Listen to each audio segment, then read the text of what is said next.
ഒരു മാസം കൊണ്ട് നാം നേടിയെടുത്ത തഖ്വയുടെ വസ്ത്രം വലിച്ചെറിയരുത്, വിശുദ്ധിയുടെ വസ്ത്രം വലിച്ചെറിയരുത്, ഹറാമുകളിലേക്ക് തിരിച്ചു നടക്കരുത്, മോശത്തരങ്ങൾ ചെയ്യരുത്, ഗീബത്തും നമീമത്തും ഫിത്നയും ഫസാദും നമ്മിൽ നിന്നുണ്ടാകരുത്, തെറ്റിലേക്ക് നമ്മെ നയിക്കുന്നതൊന്നും നമ്മിൽ നിന്നുണ്ടാകാൻ പാടില്ല. എന്നു മാത്രമല്ല, പരിശുദ്ധ റമളാൻ നമുക്ക് നൽകിയ ആത്മീയ ഊർജമാണ് അടുത്ത 11 മാസക്കാലം നമ്മെ മുന്നോട്ട് നയിക്കേണ്ടത്. ജീവിതകാലം മുഴുവൻ റമളാനായി ജീവിച്ചാൽ മരണത്തിന് ശേഷമുള്ള ജീവിതം അത് പെരുന്നാൾ പോലെ ആഘോഷിക്കാൻ പറ്റും, അത് ഈദ് പോലെ ആഘോഷിക്കാൻ പറ്റും, അത് സന്തോഷത്തോടെ കൊണ്ടാടാൻ പറ്റും.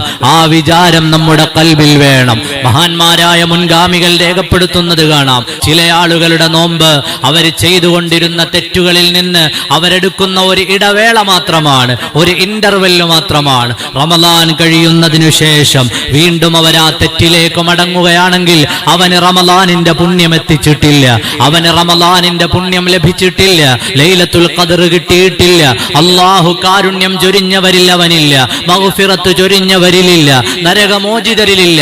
ആലോചിക്കാനാണ്, ചിന്തിക്കാനാണ്. നമ്മുടെ റമളാൻ തെറ്റുകളിൽ നിന്ന് നാം എടുത്ത ഇടവേളയല്ല. പ്രിയപ്പെട്ട ചെറുപ്പക്കാരെ, തെറ്റിലേക്ക് മടങ്ങില്ലെന്ന പ്രതിജ്ഞയാണ്, ഇനി ചെയ്യില്ലെന്ന പ്രതിജ്ഞയാണ്. മാപ്പ് പറഞ്ഞ് റബ്ബിനോട് നാം പൊട്ടിക്കരഞ്ഞത് ഇനി ജീവിതത്തിൽ ആവർത്തിക്കില്ലെന്ന് ഉറപ്പിച്ചു പറഞ്ഞുകൊണ്ടാണ്. അതുകൊണ്ട് തെറ്റിലേക്ക് മടങ്ങാൻ പാടില്ല.